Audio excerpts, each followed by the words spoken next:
Udah mirip si raja hutan belum?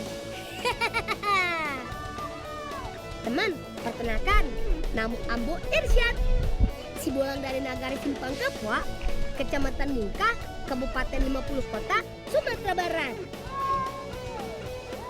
Mandi ala raja hutan di air terjun Tugan Ili sudah jadi kebiasaan kami.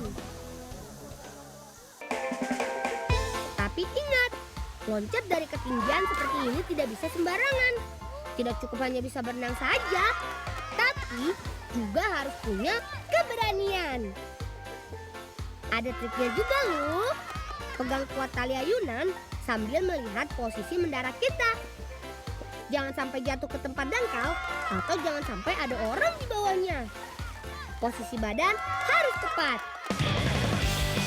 yaitu lurus dengan kaki mendarat terlebih dahulu. Jangan sampai mendarat sambil kelentang atau terlungkup ya. Bisa sesak dada nanti. Ayo, kalian coba lagi. Brrr. Terlalu lama di air, jadi dingin sekali teman. Sudah yuk mandinya, kita cari bekal untuk makan siang nanti.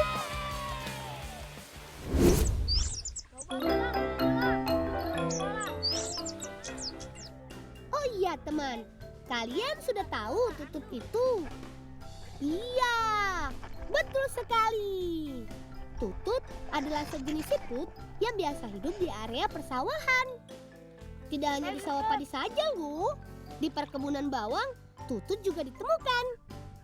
Mereka biasa hidup di pematang dan batang tanaman bawang. Bagi para petani, tutut adalah hama yang dapat merusak tanaman.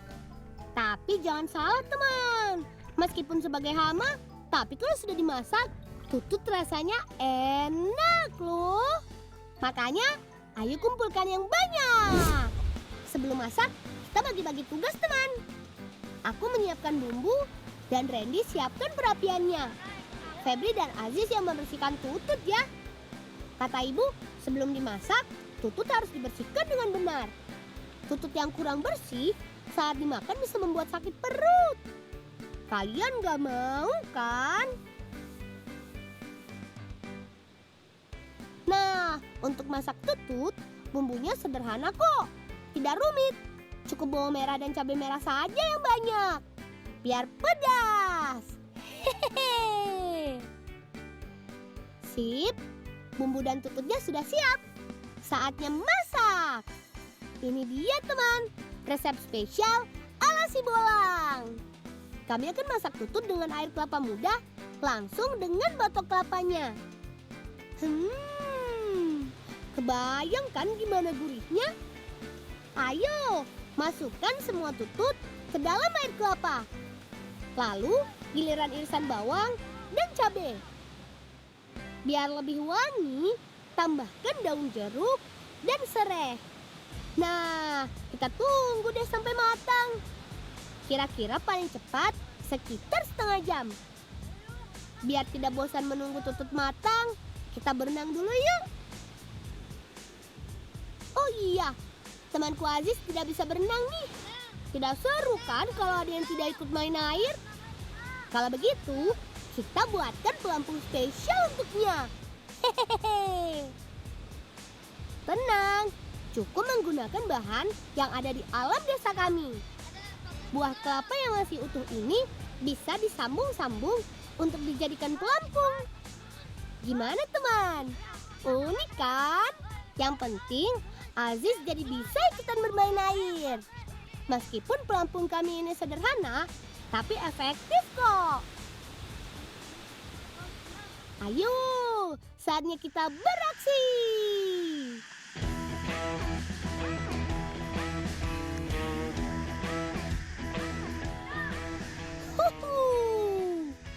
Airnya dingin dan segar.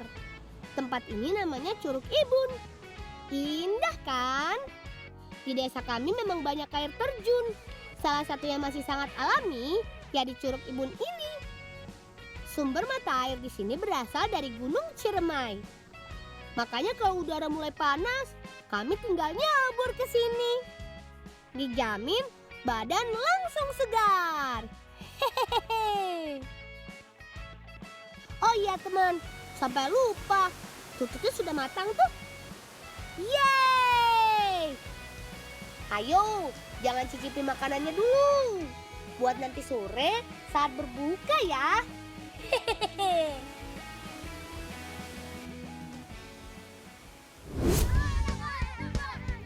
Siap semuanya? Mulai!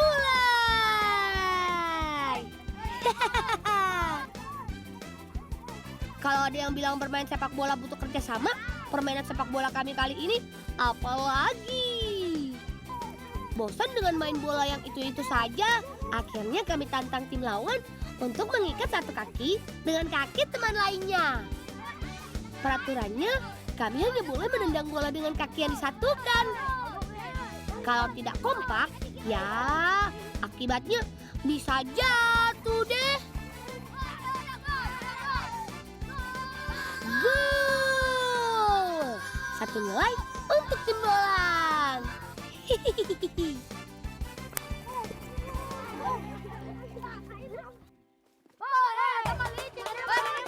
Nah kan, ketahuan nih curang. Kamu pakai kaki yang tidak terikat ya Ki untuk menendang. Pelatih kami juga sering mengingatkan kalau dalam bermain bola tidak boleh egois atau memikirkan diri sendiri. Asal punya kerjasama tim yang baik, pasti deh kemenangan bisa diraih. Hehehe. Jadi terbelit begini kan?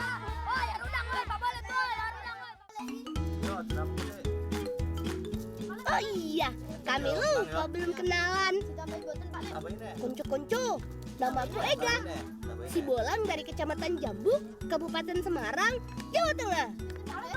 Hari ini, aku akan bertualang bersama 3 sahabatku. Ada Restu, Budi, dan Yoga. Daerahku memang dikenal sebagai daerah budidaya jamur. Masyarakat membudidayakan jamur kuping dan jamur tiram seperti Paklikku ini. Siang ini kami bersama Paklik mau membuat media tanam untuk mengganti tanaman jamur yang sebentar lagi sudah habis masanya. Bahan dasar media tanamnya terbuat dari campuran serbuk gergaji, dedak, kapur, dan air. Serbuk yang Budi bawa ini sudah melalui proses oven dan didiamkan selama 1 malam terlebih dahulu. Baru deh kita kemas seperti ini. Media tanamnya sudah jadi seperti ini, namanya backlog. Setelah backlog siap, berikutnya adalah proses pemasangan cincin. Cincin pada backlog ini digunakan sebagai lubang untuk memasukkan bibit jamur. Untuk backlog dengan berat 1 kg, biasanya menggunakan cincin berdiameter 5 cm. Pemasangan cincin ini harus hati-hati, karena tidak boleh ada udara yang terjebak di dalam backlog. Jangan lupa, sisakan ujung plastiknya sedikit ya. Terakhir, tinggal masukkan bibitnya. Cukup korek sedikit dari botol bibit, kemudian tutup menggunakan kapas. Sekali produksi seperti ini, bisa mencapai ribuan backlog jamur tiram. Backlognya sudah banyak, ayo kita simpan ke dalam rumah jamur. Teman, sebelum ditata di atas rak, kita harus mendiamkan backlog ini selama kurang lebih 2 minggu sampai keluar spora.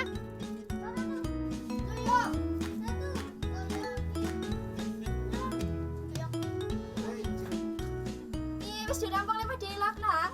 Sampun, Mbak. Ewangi mbak apik jamur yo. Kanca-kanca dewangi yo. Yo. Yo. Saatnya kita panen jamur tiramnya. Teman, jamur tiram salah satu tanaman yang berumur singkat dibandingkan dengan jamur jenis lain. Tuh sing diopeki sing kayak gini ya, sing gede-gede ya, sing cilik-cilik aja dhisik. Oh, nggih, Mbak. Saat bakal jamur sudah muncul dan keluar dari backlog, hanya membutuhkan waktu 5 hingga 7 hari saja untuk tumbuh. Jangan sampai telat panen ya, nanti warnanya bisa berubah kekuningan. Kalau sudah begitu, nanti harganya bisa turun. Cara panennya mudah sekali. Ambil jamur dipangkal batangnya sampai terbawa dengan akarnya. Langkah berikutnya, bersihkan kotoran pada akar jamur. Kotoran harus ditampung dalam wadah, karena jika terjadi pembusukan, sisa kotoran di dalam rumah jamur akan menyebabkan timbulnya hama dan penyakit dan menghambat pertumbuhan berikutnya. Jamurnya sudah cukup nih. jadi nggak sabar. Kira-kira jamurnya mau dimasak apa ya sama Mbak Nanur?